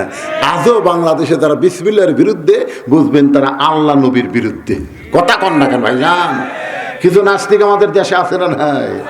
শহীদ প্রেসিডেন্ট জিয়াউর রহমান ইসলামের মূল মন্ত্র নিয়ে তিনি 4 বছর বাংলাদেশকে খেদমত করেছেন তিনি খেদমত। তার পোশাক আশাকে চালচলনে কেউ বলবে না সে ছিল প্রেসিডেন্ট, সে ছিল খাদেম। দুনিয়া থেকে যখন বিদায় নিলেন তখন তার ভাঙ্গা সুটকেসে পাওয়া গেল জায়নামাজ আর আল্লাহর কোরআন। জোরে খান সুবহানাল্লাহ। আমাদের সরকারি মোস্তাফি মাদ্রাসার প্রিন্সিপালকে আমরা প্রশ্ন করেছিলাম, হুজুর তিনি আল্লাহর ওলি আল্লামা নজিবুল্লাহ হুজুরকে, হুজুর শহীদ প্রেসিডেন্ট জিয়াউর রহমান সম্পর্কে আপনার মন্তব্য কি? তিনি 1 মিনিট শুধু কাঁদলেন আর কাঁদলেন, কাঁদার পরে চোখের পানি মুছে বললেন, বাবা শহীদ প্রেসিডেন্ট হলেন হযরত ওমর ফারুকের সিমটম। ধরে করেন সুবহানাল্লাহ। আজকে যারা বিএনপি করেন শহীদ প্রেসিডেন্ট জিয়া রহমানের আদর্শ বলেন, কিন্তু তাকে তো আপনার মানেন না। জিয়া রহমান তার শাসনামলে কোনোদিনও একটাবারও রাজাকার শব্দ উচ্চারণ করেনি, কারণ তিনি যাকে প্রধানমন্ত্রী বানাইছিলেন তিনি ছিলেন পিস কমিটির লিডার শাহ আজিজুর রহমান। জোরে কোন কথা ঠিক কিনা? খালেদা জিয়া 91 সালে যখন সরকার গঠন করলো তখন তাকে প্রেসিডেন্ট বানানো হলো, তার নাম কি? আব্দুর রহমান বিশ্বাস 1 নম্বর রাজাকার। আজ পর্যন্ত তারেক জিয়া যত ভাষণ দিয়েছে রাজাকার শব্দ একটাবারও মুখ দিয়ে উচ্চারণ করেনি, কিন্তু এই শালা চামচেরা 2 টাকার নেতা আছে এরা কথাই রাজাকার বাংলা ছাড়। চিন্তা করে দেখেন এত বছর কাদের সঙ্গে কাঁধ মিলে জামাত বিএনপি সহ অন্যান্য দল হাসিনার বিরুদ্ধে আন্দোলন করেছে। ধরে কর কথা শিখিয়ে না, একই আলুর বাগুরের মধ্যে এক বাগুর বিএনপি ভাই শুয়ে আছে আর এক বাগুর থাকবে। আমাকে বলতে হুজুর আপনি কি ঠান্ডা লাগছে? ভাই রে আমাকে ঠান্ডা একটু বেশি লাগতেছে, ওর কম্বল আমাকে দিল। 2 ভাই আমরা একই জায়গা ছুঁতে থেকে হাসিনার বিরুদ্ধে আন্দোলন করছি। আর শালা কি হলো এই 24 আগস্টের পরে, হায় হায় কেউ আর কেউ দেখতে পারে না। শোনেন, জামাত বিএনপি যদি এইরকম শত্রুতা শুরু করে দেয় যে কোনো সময় হাসিনা আবার ঠুস করে ঢুকবি। জোরে করে ঠুস। আমাদের এক হয়ে থাকা লাগবে। আমার বাড়িতে আমরা 4 ভাই আমরা, আমার বড় ভাই আওয়ামী লীগের 1 নম্বর নেতা, আর আমি তো বুঝতেছেন কোন দল, বুঝতে পারতেছেন না। আর আমার ছোট 2 ভাই 2 কলেজের প্রফেসর, এরা 2 জন বিএনপি। যখন আমার মা আমাদেরকে খাবার দিত আমার মাছের মাথা দিত আমার মাও হুজুর মানুষ, তখন আর বড় ভাই আমার সাইডে বসে খা পুলিশ ঘুরতেছে খা মানে আমার বড় ভাই পুলিশ ঘুরলে মনে করে আমাকে ধরে বেড়াচ্ছে, ওই আওয়ামী লীগ করে তো। তখন আমি বলতেছি ভাই দান আপনি আমার খা বলতেছেন, পুলিশ ঘুরতেছে আপনি খান ভাই, কিন্তু আজরাইল ঘুরতেছে ভাই। আজরাইল ভাই কই কে রে? পুলিশ আমাকে ধরবে ছাড়বে, কিন্তু আজরাইল যদি ধরে ভাই আপনাকে ছাড়বে না। ওই আমার কথা খুব একটা গুরুত্ব দেয় না। কিন্তু 24 সালের 5 আগস্টে যখন হাসিনা গোষ্ঠী শুদ্ধ পড়ে গেল তখন আমার ভাই আর মাদ্রাসার মসজিদত টুপি মাথার দিয়া ভাই মসজিদ সিজি ক্যামেরা দেখা গেল আমার বড় ভাই মসজিদে। আমি বাইরে সালাম দেওয়া লাগে, খবর কি? তৌবা পড়া ভাই, তৌবা পড়া। আমি কিসের তৌবা? জীবন আওয়ামী লীগ করবো না রে, যার মেম্বার থেকে প্রধানমন্ত্রী পর্যন্ত পড়ে যায় এই দল আর করবো না ভাই, তৌবা পড়া রে, তৌবা পড়া। কি মনে করতেছেন ভাই? আমাদের 1 টাকা লাগবে। ধরে কোন কথা ঠিক কিনা? সবাইকে 1 টাকা লাগবে। এই হিংসা করবেন না। আল্লাহ যাকে সম্মান দেবে তিনি সেখানে সম্মান পাবে। আমাদের মধ্যে কোনো হিংসা নাই, মিলেমিশে ফ্যাসিস্ট মুক্ত করেছি। আর এই শেখ হাসিনার গোষ্ঠী আবার যেন সামনে আসতে না পারে এ সজাগ আমাদের হওয়া দরকার আছে না? নাই দরকার আছে না? একটা ডোজ দিয়ে দিলাম আর কি ফুল ডোজ আছে আলহামদুলিল্লাহ। জোরে বলেন কথা ঠিক কি না? ওমর ফারুক বলে হোসেন এখন তুমি প্রশ্ন শুরু করো। এবার হোসেন বলে রে মেয়ে আমার 3টা প্রশ্নের মধ্যে 1 নম্বর প্রশ্ন হলো আমার মাকে তুমি জানো আমি কোন মায়ের সন্তান? হযরত আলী চমকে উঠছে, কারণ আমি বাবা হোসেনের সঙ্গে বসে আছি আর হোসেন বাপের কথা না বলে মায়ের কথা কেন বলতেছে? আসলে মায়ের কথা বলার কারণ হলো বাবা আনন্দে মাতিয়া সাগরে ভাসাইয়া সেই যে চইলা যায় খবর লয় না, মাজন ধরিয়া উদরে কতই যতন করে 10 মাস পরে পায় প্রসবের বেদনা, এমন দরদি ভবে কেউ হবে না আমার মা গো। ইমাম গাজ্জালি বলেছেন একটা ভালো সন্তান যদি তোমরা পাবার চাও একটা ভালো মা লাগবে। মা যদি ভালো হয় তাহলে সন্তান আল্লাহর ওলি হয়ে যাবে। সুবহানাল্লাহ। পেটে বাচ্চা আছে সঙ্গে সঙ্গে আল্লাহ মায়ের মাসিক ব্যারাম বন্ধ করে দেয়। কি জন্য দেয়? এই জন্যই দেয় বাচ্চা পেটে নিয়ে মায়ের যেন ইবাদতের কোনো কমতি না হয়।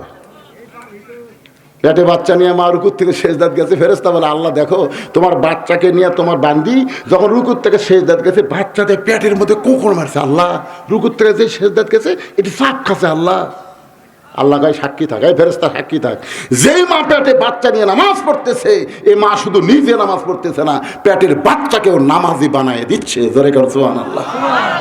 এই যে সব ঘুরতেছে, ওই যে ঘুরতেছে, দেখেন তো ওই যে ঘুরতেছে। এই ঘোরার কারণে জানেন, ওই যখন মায়ের পেটে আসছিল মা পেট উঠলে গোটা পাড়া ঘুরিছে, ওই পেটের মধ্যেই ঘোরনি বেরম পাশা। একটা খ্রিস্টান বলেছে তার নাম লেপুনিয়ান, সে বলেছে একটা ভালো সন্তান চাইলে একটা ভালো মায়ের দরকার, বাপের দরকার না, মায়ের দরকার। এই কারণে হোসেন বলতেছে, রে মেয়ে আমার 1 নম্বর প্রশ্ন, আমার মাকে তুমি জানো? সঙ্গে সঙ্গে মেয়েটা পর্দার উপর থেকে বলতে, হোসাইন আমি আপনার মাকে চিনি। প্রশ্ন করছে কি আমার মাকে তুমি জানো? আর উত্তর দেয় আমি চিনি। ওমর ফারুক জিব্বাত কামল কথা, জিব্বাত কামল খাওয়ার কারণ হলো 3টার উত্তর তো দূরের কথা, একটাতে আউট।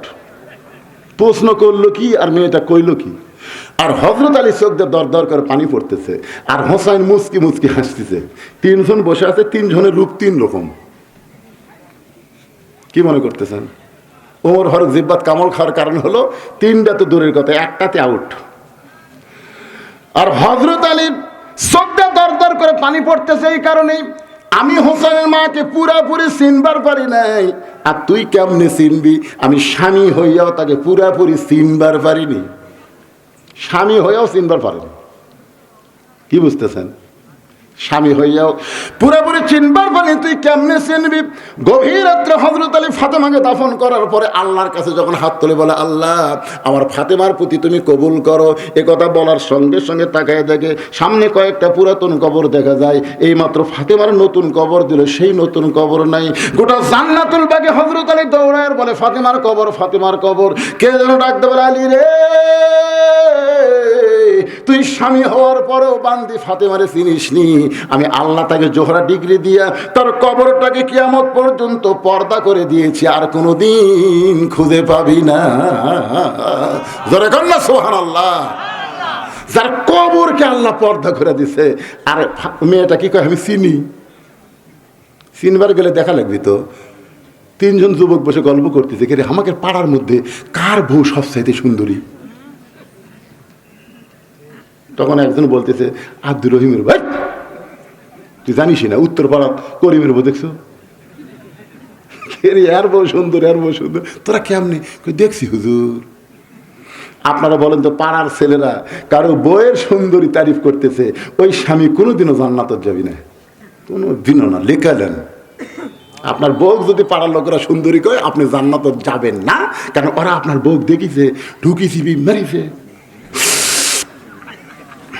তার মানে কি? আপনার বউ সুন্দরী দেখার একটা ঢুবি টিপি মারছে, রাত্রে ব্যাটারি ফিউজ করছে। আর দায়ুস জান্নাত, দায়ুস কোনোদিন জান্নাতে যাবার পারবে না। পুরুষ মানুষ নিজের বউকে ঢেকে রাখেন, পরপুরুষ যেন দেখতে না পারে। জোরে কোন কথা ঠিক কিনা বলেন না ভাইজান? এখানে একটা মেয়ে প্রশ্ন করেছে, মেয়ে মানুষ মারা গেলে কারা কারা তাকে দেখতে পারবে? জীবিত অবস্থায় তাদের দেখা হারাম, মরার পরও তাদের দেখা হারাম। জোরে কোন কথা ঠিক কিনা? ইমাম গাজ্জালি বলেছেন মেয়ে মানুষকে কবরের মধ্যে থাকা লাগবে। তখন বলে কবর কি? বলে একটা মেয়ে মানুষ মারা গেলে লাশ ধরে কারা কারা কবরে নেওয়া পারবে? চাচাতো ভাই পারবি? এই কোন চাচাতো ভাই পারবি? মামাতো ভাই, খালাতো ভাই, জ্যাঠাতো ভাই, দুলিয়া ভাই, এক ভাইও চলবি না, খালি একটা ভাই চলবে, একই মায়ের পেট থেকে যেটা হয়েছে সহোদর ভাই। আমার কথা কি বুঝলেন? সহোদর ভাই ছাড়া কোনো ভাই চলবি না। কি মন খারাপ করতেছেন? ঘড়ির দিকে তাকা দিকে রাত যে 11:15 বাজা গেল রে। না শুরু হলো না, আমার আর একটা মাহফিল আছে, বিজ্ঞাপন দিয়ে গেছে। এই দেখেন, এই দেখেন, এই আর একটা বিজ্ঞাপন দিয়ে গেছে, 1 ডিসেম্বর পাশেই মাহফিল আছে। নাই না তাই বলে মনে করেন না যে এটকার ওয়াজ ওটি মারবো, তা না।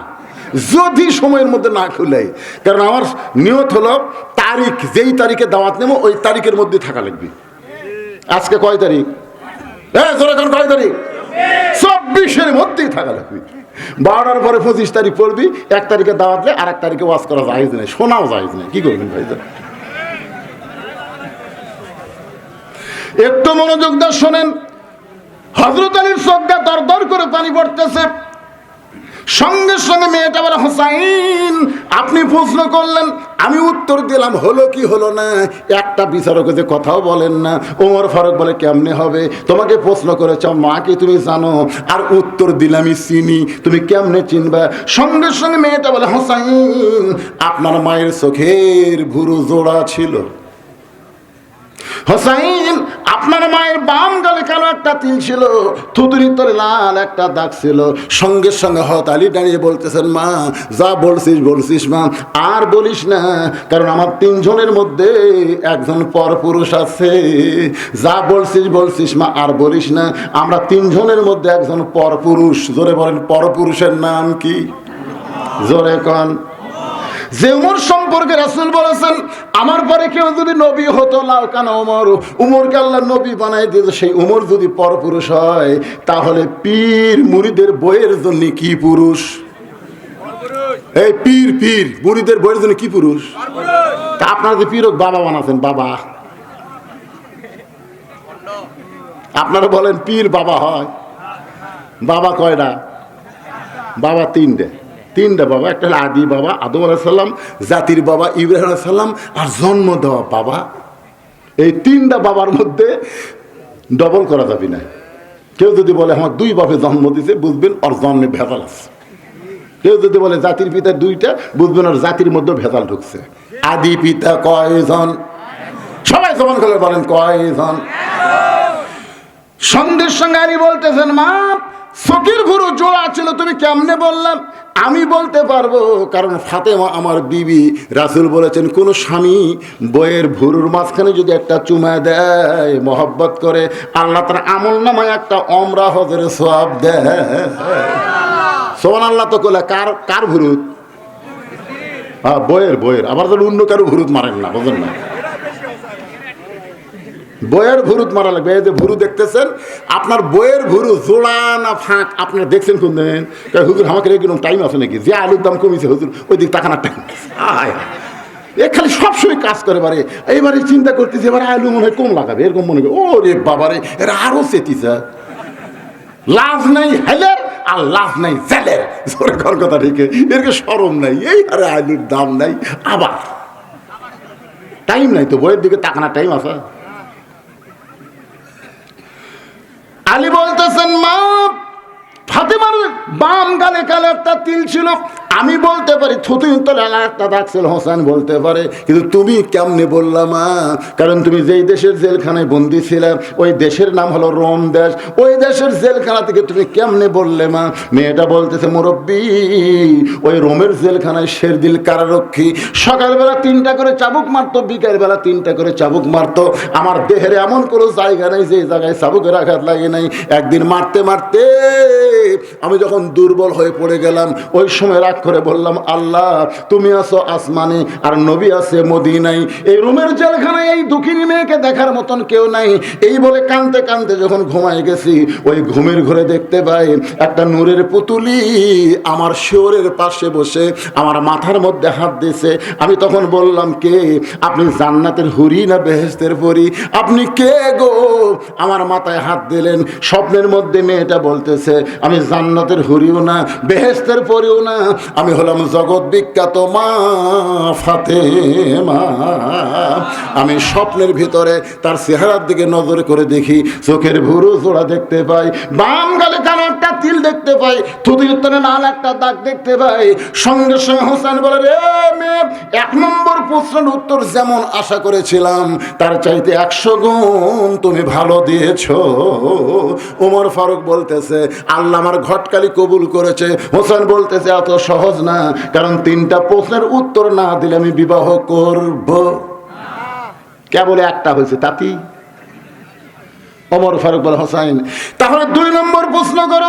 হোসেন বলে, রে মেয়ে, আমার 2 নম্বর প্রশ্ন হলো 6 বছর বয়সে তুমি ঈমান কেমনে পাইলা? কারণ তোমার দাদা যদি খ্রিস্টান হয়, তোমার বাবা যদি খ্রিস্টান হয়, তোমার দেশের সবাই যদি খ্রিস্টান হয়, তাহলে 6 বছর বয়সে তুমি ঈমান কেমনে পাইলা? ওমর ফারুক চমকে উঠছে, কারণ 2 পাহাড়ের মাঝখানে যখন দেখা হয়েছে তখন এই প্রশ্ন তো আমি উমরের করার দরকার, কিন্তু আমি উমর যেই প্রশ্ন করতে পারি না সেই প্রশ্ন করলো হোসাইন।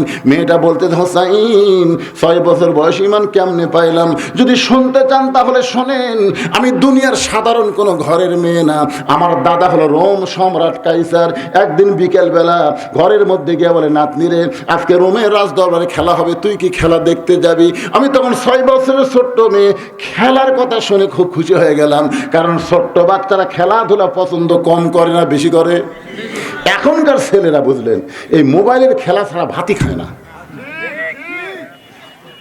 ঝাড় ফুঁক দিলাম, কান্না থামে না, মোবাইল চালু করছে আর কান্দে না।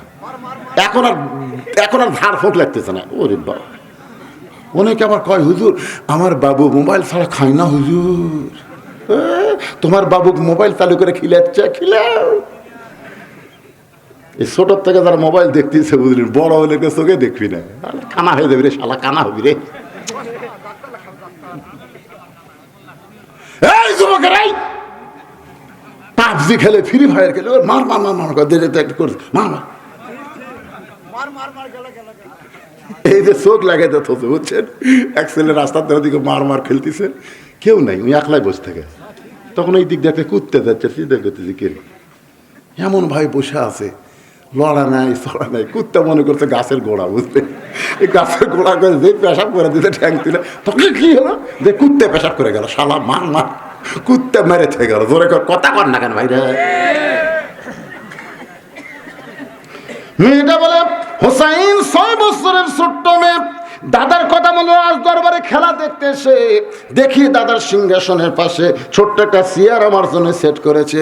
আমি চেয়ারে বসে বললাম, দাদু ভাই খেলা দেখার কথা বলে নিয়ে আসলেন, খেলা কোন জায়গায়? আমার দাদা বলে, ওই যে তাকায় দেখ। আমি তাকায় দেখি একটা মানুষের চোখ কালো কাপড় দিয়ে বাঁধা, ওই মানুষের হাত রশি দিয়ে বাঁধা, ওই মানুষের 2টা পা শিকল দিয়ে আটকানো হয়েছে। আমি যখন দাদাকে বললাম, দাদু ভাই আপনি খেলা দেখার কথা বলে নিয়ে আসলেন, কিন্তু একটা মানুষকে আমি এভাবে দেখতে পাই। আমার দাদা বলতেছিল, মানুষ না রে নাতনি, তুই ছোট্ট মানুষ, তুই বুঝবি না, ওটা মানুষ না রে, ওইটা মানুষ না, ওইটা হইল মুসলমান। দেখেন, খ্রিস্টানেরা মুসলমানকে মানুষ মনে করে না। আমার দাদা বলতেছে, তুই ছোট্ট মানুষ, তুই বুঝবি না, ওইটা মানুষ না, ওইটা মানুষ না, ওইটা হলো মুসলমান। আমি তখন বললাম, দাদু ভাই ওই মুসলমান যে আপনি কি খেলা দেখাবেন? আমার দাদা বলে, ওই যে তাকায় দেখ। মেয়েটা বলে, হোসাইন ওই 6 বছর বয়সে আমি তাকায় দেখি একটা আগুনের চুলা দাউ দাউ করে জ্বলতেছে, ওই আগুনের চুলার উপরে একটা ডেকসি দিয়ে কয়েক মন তেল দিছে, নিচের আগুনের তাপে তেলগুলো টকবক টকবক করতেছে। আমার দাদা বলে, নাতনি রে, ওই মুসলমানকে হাত পা বাঁধা উত্তপ্ত তেলের মধ্যে ফেলে দিব। আজকের খেলার নাম হলো মুসলমান মারার খেলা। আমি 6 বছরের ছোট্ট মেয়ে দাদার কাছে জোর হাত করে বললাম, দাদু ভাই এই মুসলমানকে মারার খেলা কি বন্ধ করা যায় না? এই মুসলমানকে মাফ করা যায় না? আমার দাদা বলছে যে 100 বার মাফ করা যায়। ওই মুসলমান যদি একটা বারের জন্য বলে আল্লাহ রাসূল মানি না, শুধু একটা বার বলবে আল্লাহ রাসূল মানি না, আমি তার হাতের বাঁধন খুলে দেব, আমি তার চোখের বাঁধন খুলে দেব, আমি তার পায়ের শিকল খুলে দেব। শুধু একটা বার বলবে আমি আল্লাহ রাসূল মানি না। আমি তখন আস্তে করে মুসলমানের কাছে গিয়ে বললাম, মুসলমান আগুন জ্বলতেছে, তেল টকবক টকবক করতেছে, তোমাকে উত্তপ্ত তেলের মধ্যে ফেলে দিবে, তুমি মারা যাবে। যদি তুমি বাঁচবার চাও একটা বারের জন্য বলো আল্লাহ রাসূল মানি না। মুসলমান চোখ বন্ধ অবস্থায়, মুখ খোলা অবস্থায় বলে, মেয়েরে তুমি বলতেছ মুসলমান একটা বার আল্লাহ রাসূল মানি না বললে আগুনের চুলা থেকে তোমার দাদা আমাকে বাঁচাই দিবে।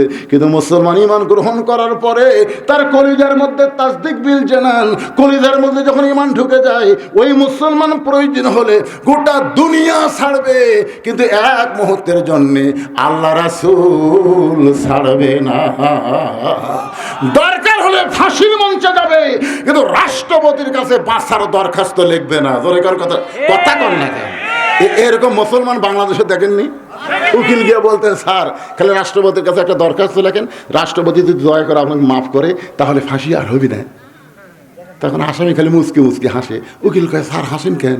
হাসার কারণ হলো তোমার কথা শুনে। তুমি তো আমাকে বলতেছো রাষ্ট্রপতির কাছে দরখাস্ত লিখতে। কে রে পাগলা, এরকম 3টা রাষ্ট্রপতি ক্ষমতার থাকা অবস্থায় মরছে রে। শেখ মুজিবুর রহমান, জিয়াউর রহমান, জিল্লুর রহমান, যারা ক্ষমতার থাকতে মরে যায়, তাদের কাছে কোনো ইমানদার জীবন ভিক্ষা চায় না। কথা কন না কেন? জীবন ভিক্ষা চায়? উকিল বলতে, স্যার এই গোয়ারকির করার কারণে আপনার ফাঁসি হবে। আসামি বলতেছে ফাঁসি হবে, কিন্তু আমার মৃত্যু হবে না। অন্যায়ভাবে কাউকে যদি ফাঁসি দেওয়া হয়, ফাঁসি দেখতে পাবা, কিন্তু আল্লাহ তাকে কি করে? শাহাদাতের মর্যাদা দিয়ে জীবন দান করে দেয়। জোরে কোন সুবহানাল্লাহ। ওয়ালা তাকুলু লিমান ইউকতালু ফি সাবিলিল্লাহি আমওয়াতুন বাল আহয়াউ ওয়ালাকিন লা তাশউরুন। সঙ্গে সঙ্গে আমার দাদা বলতেছে, রে সৈন্যরা, আর দেরি করা যাবে না, ওই মুসলমানকে হাত পা বাঁধা তেলের মধ্যে ফেলে দাও। আমি তখন বললাম, দাদা ভাই আমি তাহলে চলে যাই। আমার দাদা বলতেছে, খেলা দেখার কথা বলে তোরে নিয়ে আইছি, খেলা না দেখলে যাবার দেব না। জোর করে আমার হাতটা ধরে থাকলো, আর মুসলমানকে আগুনের চুলার দিকে নিয়ে যাচ্ছে। আমি দেখি মুসলমান একটাবারও পেছন দিকে টান খেলতেছে না, আগুনের চুলার দিকে বীরের মতন হেঁটে হেঁটে যাচ্ছে। তোরে গান সুবহানাল্লাহ। এক সময় আগুনের চুলার কাছে, তেলের কাছে যখন মুসলমানকে নিয়ে গেল, আমি তখন দাদা আমার বাম হাত ধরে আছে, কারণ আমাকে যাবার দিচ্ছে না। আমি ডান হাত দিয়ে চোখটা এভাবে ধরলাম, একটা জীবন্ত মানুষকে মেরে ফেলবে, এই দৃশ্য আমি দেখতে পারবো না। 6 বছরের ছোট্ট মেয়ে। আমি যখন ডান হাত দিয়ে চোখ বন্ধ করেছি, এমন সময় মধুর একটা কলেমা আমার কানের মধ্যে ঢুকলো, লা ইলাহা ইল্লাল্লাহু মুহাম্মাদুর রাসূলুল্লাহ। মেয়েটা বলে, হোসাইন, ওই কলেমা শুধু কানের মধ্যে ঢোকে নাই, আমার কলিজার মধ্যে যখন জায়গা পাইছে, আমি তখন হ্যাঁচকা টান মারলাম। হ্যাঁচকা টান মারা তাকায় দেখি ওই মুসলমানের দেহ আগুনের তেলের মধ্যে পড়তেছে, কিন্তু দেহ আগুনের তেলের মধ্যে পড়ার আগেই ওই খাঁচার ভিতর থেকে কে যেন পাখিটা ধরে সসম্মানে ছাইড়া দিল, একটা সবুজ রঙের বাগানে উড়াল দিয়ে চলে গেল। মুসলমানের দেহ পড়ল চুলায়, কিন্তু ভিতরের পাখি কোনো চুলার মধ্যে পড়ে নাই।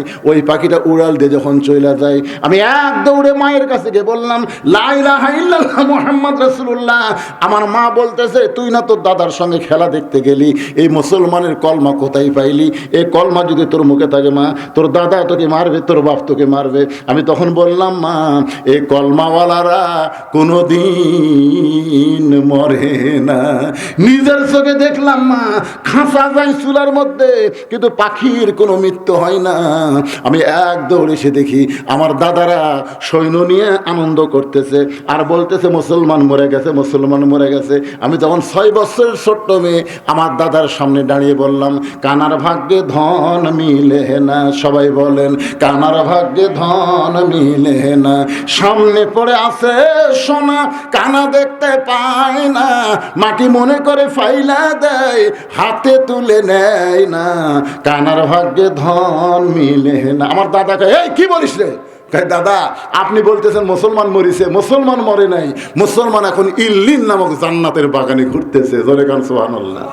মুসলমানের দেহ পড়ে গেছে, মুসলমানের রুহু পড়ে নাই। আমার দাদা বলতেছে, তুই আমার নাতি হয়ে মুসলমানের দলে কেন গেলি? আমি তখন বললাম, দাদা ওই মুসলমানকে হত্যা করার সময় আমি মুসলমানের কলমা বিশ্বাস করে গ্রহণ করেছি। আমার দাদা লোকে আঙ্গুলে কামড় দিয়ে বলতেছে, রে কি জাত রে, মরেও যায় আবার একজনকে গড়েও যায়। জোরে কান্না সুবহানাল্লাহ। তোমরা যতই চেষ্টা করো পৃথিবী থেকে মুসলমান নির্মূল করতে পারবে না। আস্তে আস্তে ইহুদি নির্মূল হবে, খ্রিস্টান নির্মূল হবে, অন্য ধর্মের সব নির্মূল হবে, কিন্তু মুসলমান কোনদিন নির্মূল হবে না। ধরে কারণ কথা ঠিক, একটা মারবে এদিকে 10টা হবে।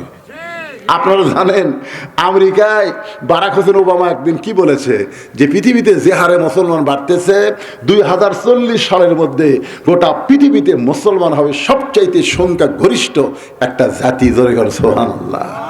আমেরিকার আগে মসজিদ ছিল মাত্র 1200, এখন হচ্ছে 8000। কি বুঝতেছেন?